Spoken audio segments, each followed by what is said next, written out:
In the past year, we got our hands on a bunch of projectors in all different shapes and sizes. There's just one key similarity between all of these projectors: the price. Most of them are a bit more on the budget-friendly side. Today though, we're looking at something a bit more expensive: the Yaber K2s Smart Projector. With a list price of around 20,000 pesos, the Yaber K2s is still a bit more affordable than projectors offered by big-name brands. However, it is priced a bit higher compared to the more budget-friendly options we tried this past year. Still, the important question is this: is the Yaber K2s Smart Projector something you should consider for your home theater setup or even your room? Well, let's find out in this review.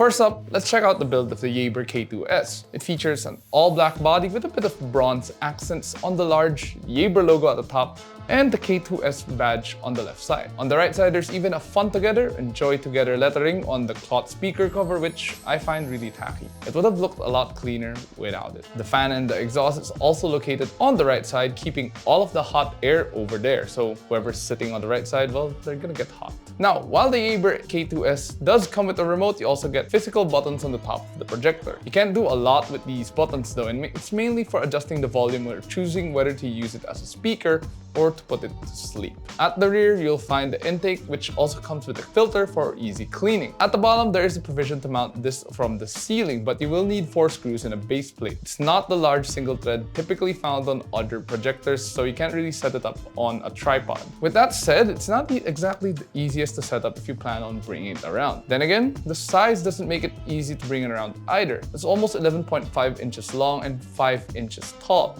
and it weighs 3.2 kilograms. Thankfully, there is a small stand at the bottom if you want to adjust the angle up and down, but that's about it for the adjustment of the projector. Everything else you will have to do manually. So if you want to make it bigger or smaller, you will need to move the projector forwards or backwards by yourself. The same goes for adjusting it left and right just to get the proper angle. What I did like about the Yaber K2s is that it does come with an HDMI cable and an RCA adapter, assuming you still use RCA. You can just plug these into the back if you're going to use them, since you do have a lot of ports available. Alternatively though, you can just easily cast them all on your phone, whether iOS or Android, but more on that later on. The auto keystone is a bit too aggressive for my liking. It doesn't get the setup perfect from the start. The autofocus is slightly better though, but you can still improve it by manually adjusting it in the settings. Now, given the small stand, it was a bit hard to get the angle right for our setup here at the Yucatec HQ. Initially, we wanted to mount it on a tripod, but since it doesn't have the screw,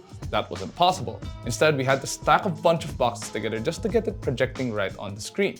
But once we did, everything else was a bit easier. As mentioned earlier, we did have to adjust the keystone and focus manually to get the best display possible. One thing great about the Yaber K2s is how bright the display is. Yaber says it is rated for 800 lumens, and from our experience, you can see everything on the screen, even with a bunch of lights turned on. Not to mention, it even projects at 4K to give you the best quality possible. So, 4K and a bright projector. That seems like a great combo, right? But unfortunately, the shadow quality isn't the best even at 4K. Even when you're watching not so dark movies like Scott Pilgrim, which we watched, you can see some artifacting on the faces of people, even when the shot is well lit. It's even more evident when we watch something dark like John Wick on the projector, and you can really see the artifacting in the shadows and blacks. We tried adjusting the contrast, sharpness, and hues in the color mode, but even then, that didn't really improve.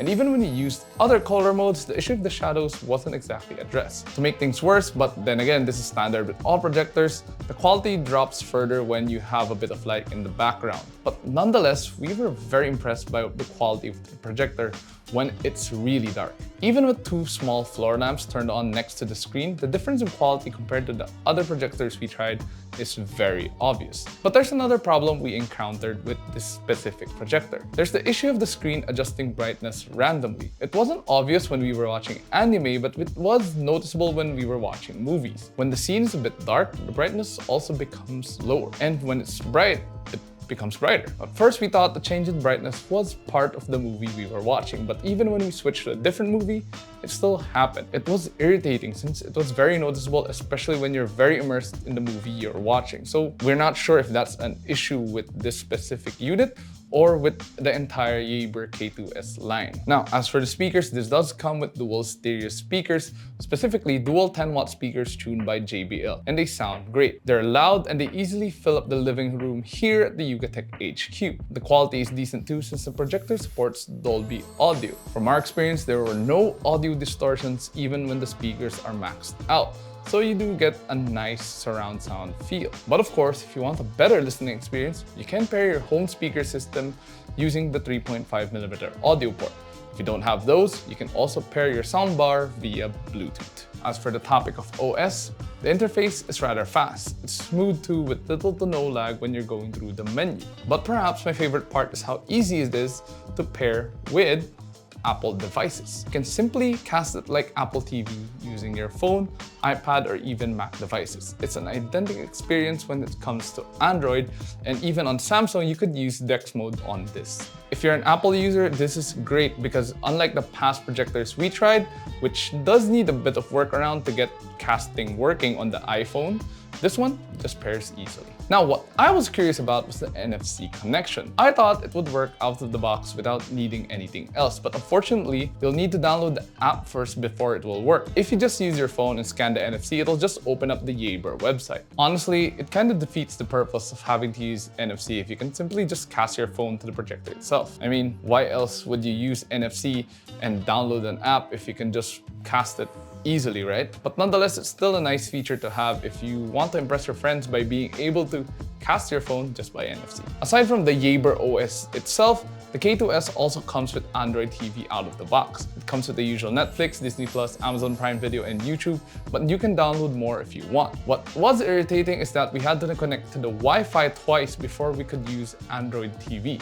Once everything was set up though, it felt like using any Android TV. What was interesting though was the volume control, which isn't exactly intuitive when you're using the remote. There's the Android volume control, but it's different from the built-in volume control of the Yaber K2s, which is expected. But when you're using the remote, you're not just adjusting the master control volume. Instead, you're controlling both the Yaber volume and also the Android TV volume. As a result, there are times where I end up making the volume too loud or too soft. Since it was a bit confusing to use, I eventually just ended up using the physical buttons on the projector, since that one controls the master volume of the projector itself. Instead, I just kept the Android TV volume unmaxed out and adjusted from there. Overall, we enjoyed watching our favorite movies and series using the Yaber K2s here at the Yugatech HQ. As much as I wanted to bring it around during my trip out of town, it wasn't exactly portable. It doesn't really fit in a bag and it's bulky if you try to do so, even just carrying it around. Not to mention, it does take a while to properly set